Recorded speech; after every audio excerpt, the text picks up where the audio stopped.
Welcome, Joel Goodman, to the Empowerment Talk Show. We're going to talk about the positive benefits of humor. And we know each other. We met a long time ago, and I'd like to share your stories with my network here in Sweden or anywhere around the world. And you're a world traveler yourself. So please, Joel, introduce yourself and tell us a little bit about your background and your specialties. Sure. Well, you and I met many moons ago in 1971. I was a graduate student at University of Massachusetts in Amherst, and I was in education. And I have been in education all my life, basically, both as a learner and as a teacher. And in 1977, I started the organization called the Humor Project, which has been my full-time career for many, many years, 47 years now. And I've loved doing that. And it's been an extension of my teaching.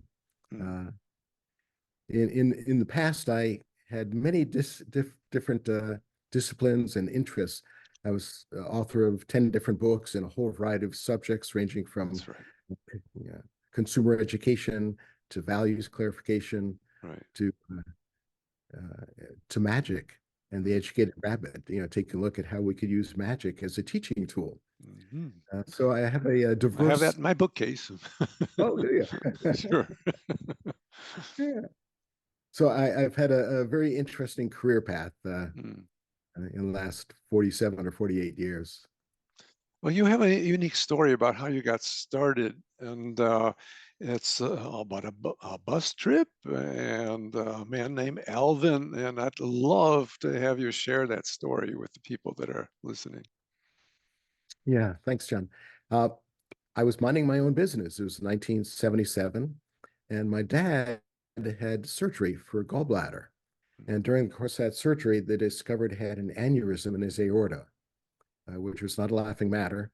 And shortly after that, Dad flew to Houston, Texas, where my mom, where Michael DeBakey, the world-renowned cardiac surgeon, was going to do the operation on Dad. And I flew from Saratoga Springs in upstate New York to join them and lend whatever support I could. And if you want a before picture of stress and anxiety, all you had to look was three of us. We were literally uptight and terrorized with Right. tension. My mom and I were staying in a hotel that had one of those shuttle vans that ran back and forth to the hospital on a regular basis. The man who drove the van was named Alvin, and Alvin was a magician because in the short 4 minutes it took to go from the hotel to the hospital, he magically transformed terrorized, stressed-out people like us into people who are able to laugh and chuckle and let go of some of the angst. His magic trick was his sense of humor. He had this wonderful, playful, childlike, kidding, spontaneous sense of humor. So in the van on the way to the hospital, he magically melted our terror so that when we saw Dad, instead of adding to his already high stress level, we're able to joke around and kid around with him and lighten his load. It was a close call, and thankfully, Dad made it through the surgery. It was really jaw, anxiety producing, just waiting for that. And he made it through. And I got back home to Saratoga Springs to catch up on all the work that I missed being in Houston with Mom and Dad. One night I was listening to the radio, just trying to catch up on my work. And the topic that night on the radio show was, what makes you laugh? And I started putting aside the work I'd come to catch up on, and I started writing down what callers were saying about what makes them laugh. All right. That was the first time the light bulb went on in my head. And I got to thinking about this stranger, Alvin, who'd come into our family's life when we most needed the gift and the respite of laughter. And I began to wonder, do we have to wait for the Alvins of the world to come into our lives? Or if humor is so good and feels so good, shouldn't we make sense of humor and serve it to ourselves and our friends and our family and our loved ones when we most needed it? So that was the genesis of the Humor Project. And when I started it, I was thinking, okay, this will be a project. I'll just work on it for a little bit, and then I'll move on to another project. but grabbed me by the legs and wouldn't let go. And so in 1977, I started an organization serendipitously called the Humor Project, which has been a project for the rest of my professional life. Oh, Yeah. it is an amazing story. And you said that the shuttle bus, it took 4 minutes. I mean, Yeah. very short. And it It, changed your perspective on things and had a great effect. well, in the midst of a literally life or death struggle or Mm, challenge, humor came to the rescue and mm, helped lighten my load and mom's load and dad's load. And in turn, millions of people's loads who have been touched and tickled by the Humor Project over the mm. decade. Well, the Humor Project is there's a speakers bureau with people that can lecture. You have books and you have all sorts of artifacts and things that you can use to supplement your speeches, right? Yeah. It's been a wonderful serendipitous career Mm, path mm, where, we've had over the years a humor resources mail order and online bookstore. We have an annual conference that we put on that's right. I remember 55 that. times, and Uh, people literally from all over the world have uh, migrated to attend that conference. And, our speakers bureau has been very busy. We've done programs now for more than 3 million people mm. around the earth. And And, you've traveled all over. well, one of What's my the weirdest place? Where where have you been? The strangest place? Well, one of my claims to fame is that I'm one of two people in the United States who have spoken in all 50 states and all seven continents. Oh my, So, that's so seven not too continents.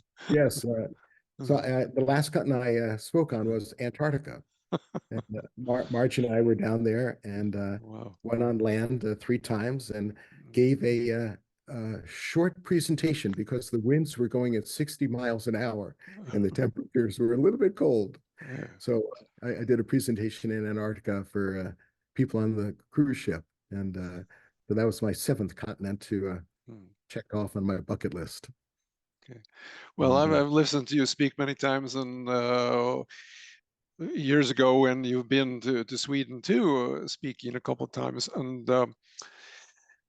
what I've gotten out of it, and what's been important to me, is you taught me to look for humor, and you've mhm, also taught me to plan for humor.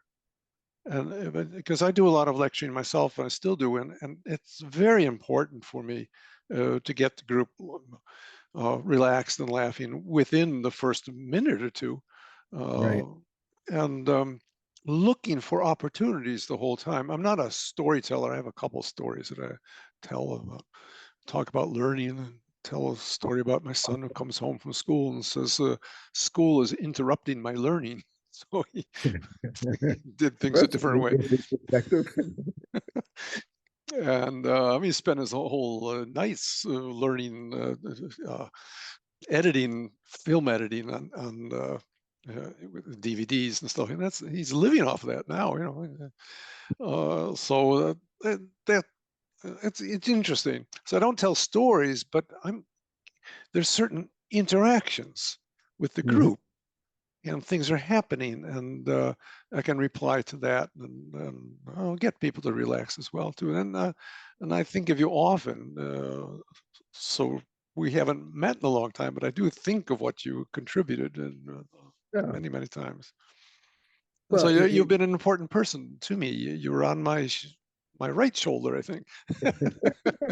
I've been whispering for many. Yeah. Okay. Well, thank you, Don. That Uh, means a lot to me coming from you, uh, who's so accomplished yourself. And mm, yeah, and I think there are all kinds of ways of adding humor. Planning for it, right. intentionally, and Mm, then serendipitously being ready for right. it when the moment presents itself. And Mm, there was a quote from Robert Frost, the great American poet, who said, "The brain is a wonderful organ. It starts the moment you get up in the morning and does not stop until you get to work." And so there's little simple ways that we can jumpstart our brains, right. and humor is a great way of doing that. Mm. But if you can remember one performance, lecture, event where you spoke and it went unusually well, and it's a memorable occasion for you in your life. Can you, what's the first one that you think about, and what happened there? Well, actually, one of the most memorable for me is at our international conference. And we had people from all six continents, well, six of the seven anyway, Mm, to show up.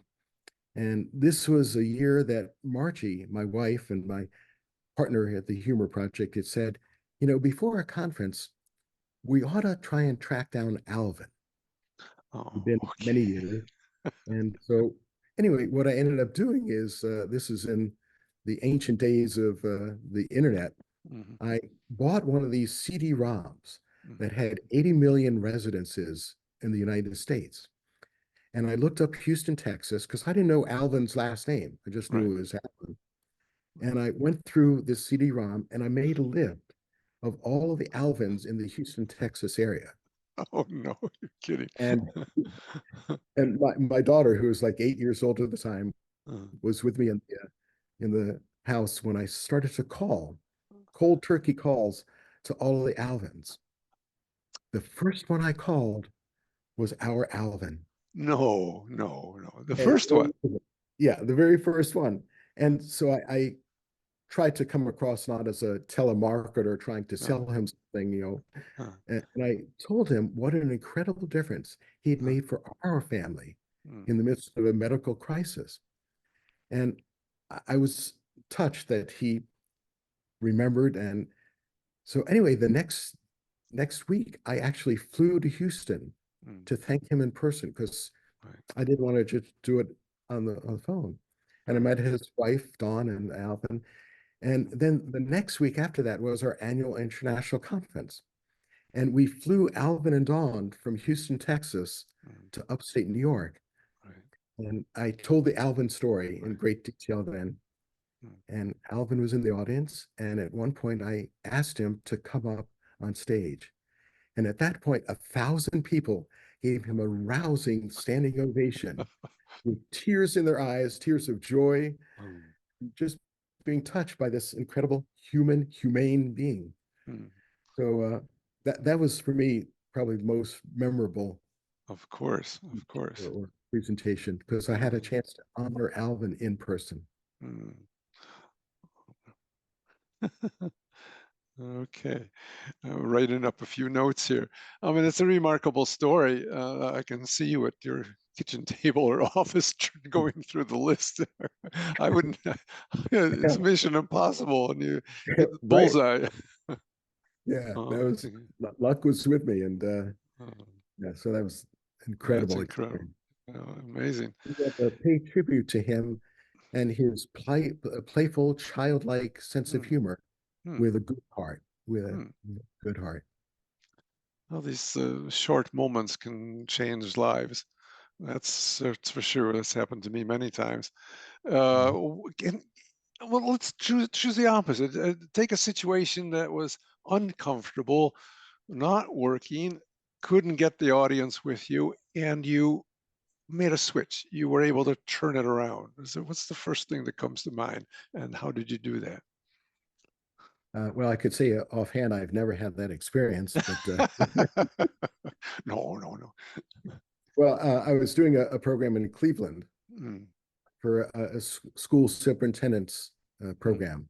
mm, And I am putting out all this energy and juice. I'm really mm, using my best material, mm, and the audience is like, mm, and so I'm thinking, what's going on? mm. What I found out later is that the teachers just before that conference day had voted to go on strike. Oh, So anyway, I had a humble experience, putting out all my best material yeah, and getting that recognition. It's been a fun experience afterwards, not during it, yeah. where I've had a chance to laugh at myself. Mhm. Uh, just Well, it's not nice knowing it's not your fault, at least. right. Hey, I'm innocent. What? Yeah. Oh, well, I've had a couple of those too, where there's nobody spoke. I like to work interactively, and just everybody was quiet. It was out on an island, and then the boat ride home, there was a couple of teachers on the boat, and I said, well, "What was going on?" Nobody said anything. I was, well, the principal and the vice principal, they're fighting with each other, so nobody. Okay, it's not Right, my fault, at least. right. Uh, but humor is a way of switching the atmosphere, reducing the stress, and making people feel comfortable. Uh, and I find it. I mean, you have a life theme. Okay, you're sharing the power of humor, Mhm. and I think many good lecturers or consultants and speakers and politicians as well, they have a life theme that they follow. And you've been very consequential in your life theme. This is what you followed for almost 50 years now. Yeah, and for me, the fact that I've lived it and experienced it gives credibility for when Mm, I'm speaking or doing right. programs or writing Mm, books or articles or our magazine, our Laughing Matters magazine, mm, because I've been there and done that. mm, And so there's a certain credibility that mm, comes with, having been there and done that. yeah. Well, it's a credibility by following a life theme too and being consistent in that. And uh, there's many ways you can realize a life theme and following through on it. Um, all right. So And, that. I've always seen myself as a blend of being a very serious, dedicated Mm, professional, sure. and at the same time trying to be lighthearted and Mm, being able to laugh at myself in the midst of the serious mission that I mm, have put out. mm, So goal in the Humor Project is to help people get more mileage out of their life and their work. And on the one hand, that's a fun, lighthearted mission, but mm. at the same time, I work really hard to make that happen. Yeah, because you're thinking through, you're planning for this, and you're finding a tempo within your speeches, the serious and the playful, and blending things and together. And that is a serious business of putting it all together. Right. Um, but in my mind, learning that you can plan for uh, the dramaturgy, as I say. I don't know Yeah. if that's the word in English. Uh, well, it's like a play. You have the serious parts and you have the fun parts, and you return. And but you wouldn't call yourself a stand-up comedian either, because you're doing something else. You're teaching. You're Right. educating. Yeah. So, I certainly draw and use humor in my programs, Mm, but I am not a stand-up comic per se. no. But integrating humor throughout is a Mm, way of capturing people's attention mm, and making points. mm, Uh, one of the things that I think is so powerful about humor mm. is that it's a way of capturing attention, maintaining attention, Right. and freeing up tension. If Oh, you that's can good. capture and maintain attention and free up tension, then retention can increase. And so Okay. in my presentations, having a blend of humor and serious points Mm. seems to make the point. Yes, so that's great.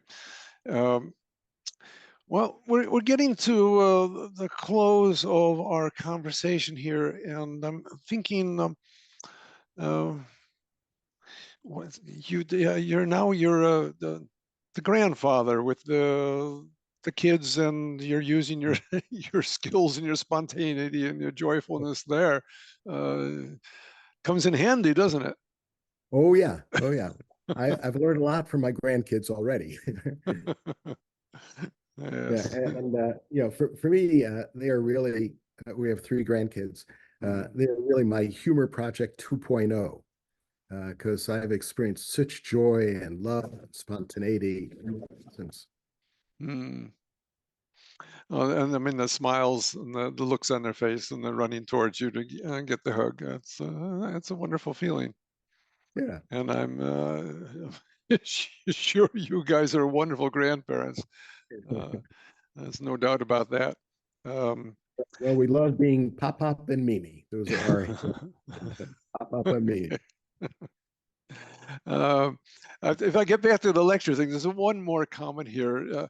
Is that something related to myself? Because one of the worst comments I get after a lecture, that people come up to me and say, that was pleasant, or that was nice, or even sometimes that was fun, because I want them to see the seriousness of it as well.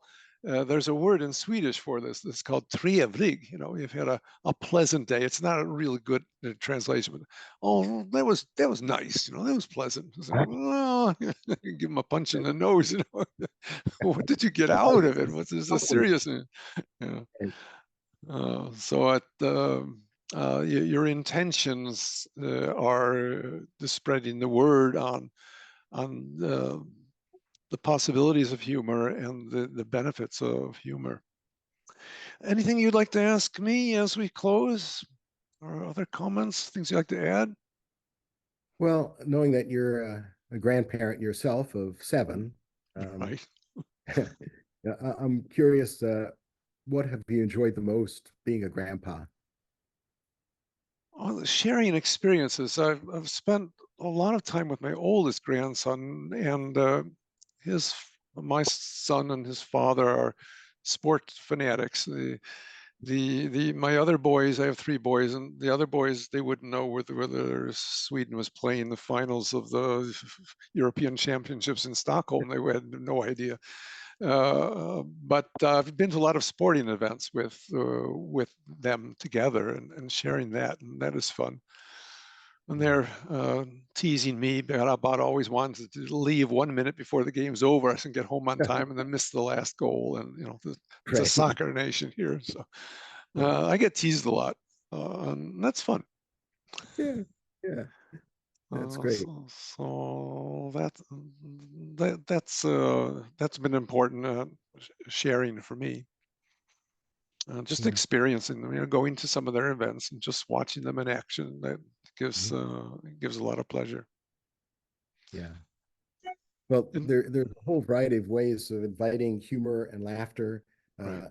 Open to it is one Mm, of the keys. And so, whether it's your grandkids or my mm, grandkids, just being open to realizing that humor is fun, but it's not for fun.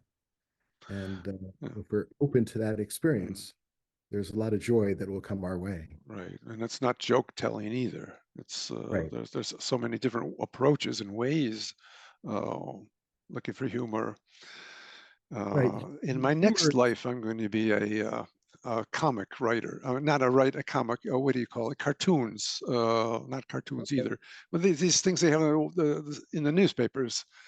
The oh, there's one picture thing with a line under it. I can't imagine how they do that. The okay. Gary Larson stuff, The Far Side. You know, Oh, I mean, right. whoa. Putting it all into one little panel. Yeah, it's little. It's Yeah. very clever political Yeah. humor. I just love it.